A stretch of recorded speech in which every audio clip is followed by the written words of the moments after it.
Quand je me porte caution, je m'engage à payer à la place de ce qu'on appelle le débiteur principal, donc le locataire de l'appartement, toutes les dettes relatives à la location, donc le loyer, les charges, les dommages-intérêts quand il y en a, voire éventuellement la dégradation aussi des lieux lorsque le locataire part et qu'il a dégradé.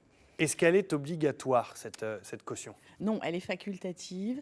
Elle est prise en fait elle est demandée souvent par le bailleur lorsque on se retrouve face à un étudiant, à quelqu'un qui a un petit salaire et que le propriétaire craint effectivement que le loyer ne soit pas payé régulièrement comme il le faut.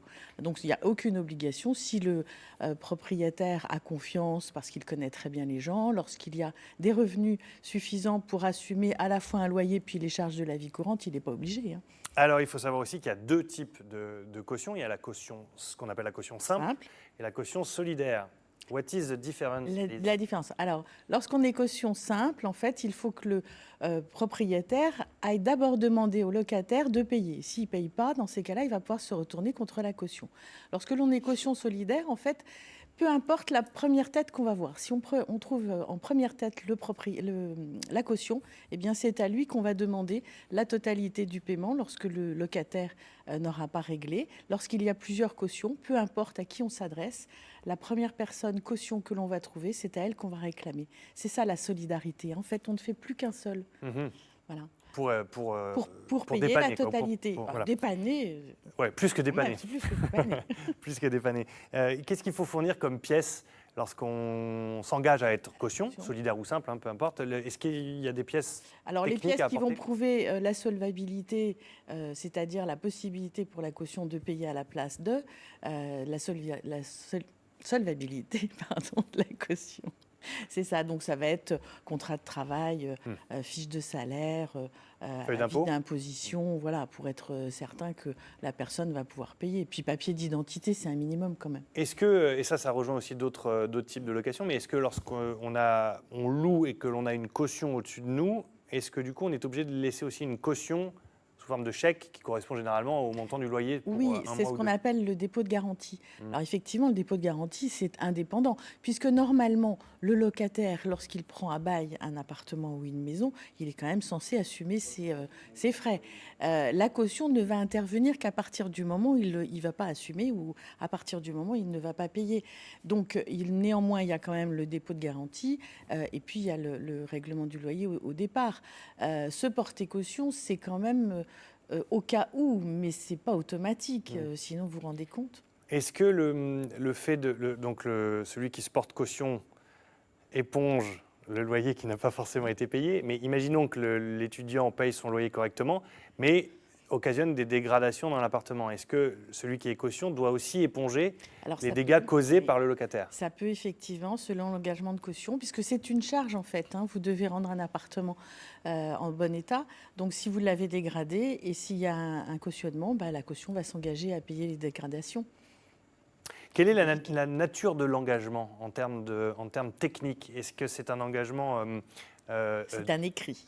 Voilà, c'est ça. C'est pas juste verbal, quoi. Non, c'est pas juste verbal. C'est un écrit qui est soumis même à certaines règles, puisqu'il faut qu'il soit manuscrit de la caution. Et puis, elle doit porter la limite de son engagement, notamment le montant du loyer en toutes lettres, la révision, la durée, et puis reproduire un certain nombre de phrases qui sont dans la loi.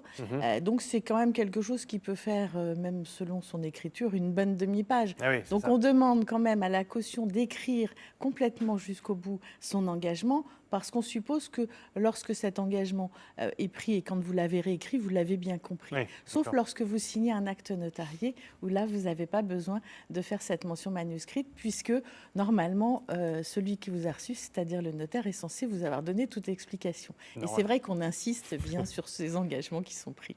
Est-ce que si jamais on part sur on se porte caution au début d'un bail, par exemple, pour aider la mise en place, un peu la mise le pied à l'étrier d'une location, est-ce qu'on peut se retirer après une fois que l'étudiant est par exemple plus solvable ou que d'autres personnes se portent caution? Alors, on va être tenu quand même jusqu'à la fin du bail. Rien n'empêche à une caution de signifier à son bailleur par un courrier recommandé, voilà, je ne veux plus être caution.